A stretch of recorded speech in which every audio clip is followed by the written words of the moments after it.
Hi students, आज video में हम क्लास 10 के एनसीईआरटी बुक मैथ 3.5 चैप्टर और क्वेश्चन नंबर 4 का नेक्स्ट क्वेश्चन आगे बढ़ रहे हैं। और प्रीवियस क्वेश्चन का मेरा सोल्यूशन देखने के लिए मेरे चैनल को सब्सक्राइब करके देख सकते हैं। आज के वीडियो में हम क्वेश्चन नंबर 3.5 चैप्टर का क्वेश्चन नंबर 4 का थर्ड से स्टार्ट करने वाले हैं।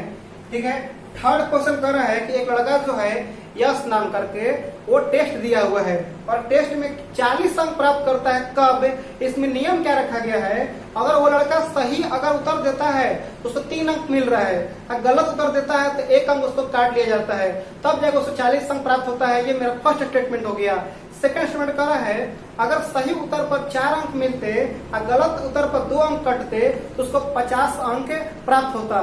तो बताना है टेस्ट में कुल कितना प्रश्न थे। तो मान लेते हैं कि माना कि सही उत्तर देने वाले प्रश्न x मान लेते हैं, अब गलत के लिए हम y मान लेते हैं। अब चलते हैं प्रश्न से। प्रश्न कर रहा है कि सही उत्तर पर 3 अंक मिल रहे हैं, 3x हो गया, और गलत उत्तर पर 1 अंक काट रहे हैं, तो नंबर कितना प्राप्त हुआ? हमें 40 अंक प्राप्त हुआ। ये मेरा फर्स्ट इक्वेशन हो गया। अब पुनः कर रहा है कि 4 अंक सही मिले और गलत पर मेरा 2 अंक कट रहा है, तो हमें 50 अंक प्राप्त हो रहा है। तो आप क्या कीजिए, इक्वेशन छोटा कर लीजिए। पहले 2x डिवाइड कर दीजिए दो सब में, ये मेरा क्वेश्चन 2 हो गया। आप इक्वेशन 1 को इक्वेशन 2 को आप आसानी से सोल्व कर सकते हैं। 3x - y = 40 हो गया और 2x - y = 25 हो गया, माइनस माइनस प्लस हो गया, माइनस यहाँ से घटा सकते हैं, ये आपका x हो गया, ये घटा दीजिए यानी 15 यानी 15 मेरा x हो गया 15। आप इक्वेशन 1 से फाइंड कर सकते हैं। इक्वेशन 1 मेरा कर 3x - y = 40 यानी 3x = 15 - y = 40 यानी कह सकते हैं कि y = 40 - 45 यानी माइनस y = -5 यानी y = कितना हो गया 5। यानी कह सकते हैं हम है कि हम इस एग्जाम में सही उत्तर बताए थे हम 15 क्वेश्चन का और गलत उत्तर दिए थे हम 5 क्वेश्चन का, तो मेरा इस प्रकार मेरा नंबर आया हुआ है। टोटल कितना प्रश्न हुआ? यानी 15 और +5 दोनों को ऐड कीजिए यानी 20 यानी 20 क्वेश्चन पूछा गया था टेस्ट एग्जाम में। अब देखिए next question number 4। Question number 4 क्या कह रहा है कि एक राजमार्ग है, एक राजमार्ग पर क्या है कि एक पॉइंट A से एक पॉइंट B से 2 कार चलना प्रारंभ कर रही है और दोनों डिफरेंट चार्ज से चल रही है। ठीक है, और दोनों का बीच का डिस्टेंस दिया हुआ है 100 किलोमीटर। तो हम जो अगर एक पॉइंट चल रहा है तो हम मान लेते हैं x चार्ज से गया है और ये जो है y चार्ज से जा रहा है। आपको ध्यान देना है पानी में जो चलता है नाव पर अलग कंडीशन और रूल चलता है और बस गाड़ी जो चलता है उसके लिए अलग रूट फॉलो होता है। देखिए अगर कोई गाड़ी अगर रोड पर चल रही है तो दोनों अगर समान दिशा में चल रही है ना, तो आप उस कंडीशन में चाल को यानी सापेक्ष चाल को घटाते हैं। अब विपरीत चलती है तो चाल को हम क्या करते हैं? जोड़ते हैं। अब जोड़ते क्यों है, घटाते क्यों है? अब सुन लीजिए, मान लीजिए 2 ट्रेन है, 2 ट्रेन एक दूसरे के पटरी पर विपरीत दिशा में अगर आ रही है, एक ट्रेन आ रही है एक ट्रेन जा रही है, तो आप देखे होंगे कि दोनों एक दूसरे को जल्दी पार कर लेगी। यानी कहने का मतलब क्या है, विपरीत चलेगी तो चाल को क्या करते हैं? जोड़ देते हैं, और समान चलेगी चाल क्या करते हैं? घटा देते हैं। अगर 2 पटरी पर 2 ट्रेन अगर एक ही दिशा में चले अगर तो देखे होंगे कि आप एक दूसरे को ट्रेन को पार करने में काफी समय लग जाता है, और वही अगर विपरीत आती है तो जल्दी पार कर लेते हैं। इसलिए आप ध्यान दीजिएगा, आप पॉइंट नोट कर लीजिएगा कि बस गाड़ी केस में आप समान दिशा निकालने के लिए आप चाल को घटाइए, विपरीत के लिए जोड़िए। लेकिन नाव में उल्टा होता है, नाव में प्रतिकूल यानी धारा के विपरीत दिशा में उसमें आपको घटाना पड़ता है, अनुकूल जिधर पानी बह रहा है ना उधर नाव जाएंगे ना तेज जाएंगे, इसलिए अनुकूल में जोड़ेंगे। यहाँ पर नाव क्वेश्चन नहीं है, यहाँ पर गाड़ी क्वेश्चन है। तो मान लेते हैं पहला कंडीशन प्रश्न से, यानी विपरीत दिशा में चले तो सापेक्ष चाल बराबर फॉर्मूला क्या होता है?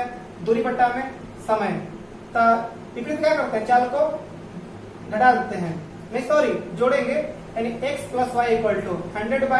और विपरीत में टाइमिंग लग रहा है, इसमें विपरीत में टाइमिंग लग रहा है 1 घंटा, यानी x + y = 100 हो गया।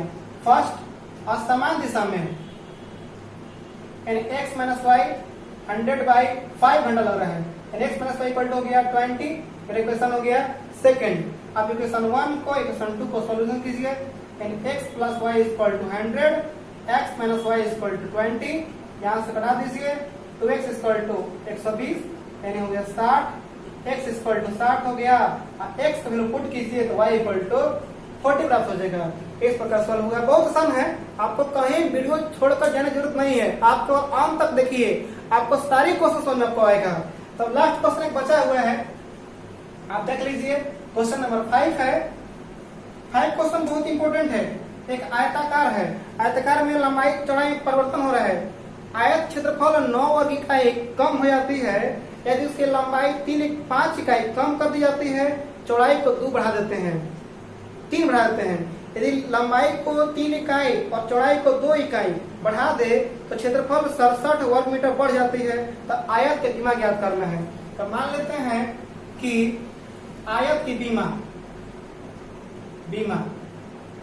आपको ध्यान दीजिएगा, बीमा मतलब क्या होता है? डायमेंशन यानी लंबाई चौड़ाई।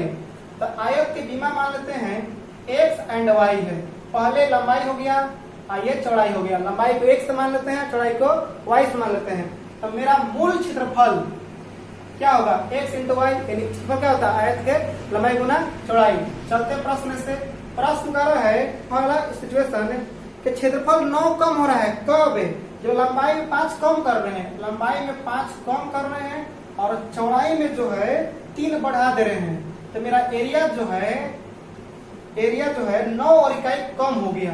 तो आप देख सकते हैं, मल्टीप्लाई कीजिए x into Y 3x 5y 5 तो 15 xy माइनस 9 यानी 3x माइनस 5y 15 हो जाएगा यानी 6 हो जाएगा। घटा करके ये मेरा फर्स्ट इक्वेशन हो गया। सेकंड का स्टेटमेंट, तो लंबाई को 3 यानी x प्लस 3 और चौड़ाई को 2 बढ़ा दे रहे हैं।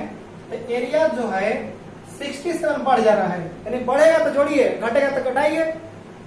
x into Y 2x 3y 6xy plus 67, यहाँ से आप कटा सकते हैं 2x plus 3y equal to 61। ये मेरा फर्स्ट इक्वेशन हो गया। आप फर्स्ट इक्वेशन को और सेकंड इक्वेशन को आप कोई मेथड से सॉल्यूशन कर दीजिए, यानी इसमें मल्टीप्लाई कीजिए 2 से, ऐसे मल्टीप्लाई कीजिए 3 से। इक्वेशन 2 यानी 3 दूना का 6 हो गया, 5 दूनी 10 हो गया, 6 दूनी 12 हो गया, 3 गुना कीजिए 3 दूनी का 6 हो गया, 3 लेके 9 हो गया, 3 हो गया, 6 तरीका 18 हो गया।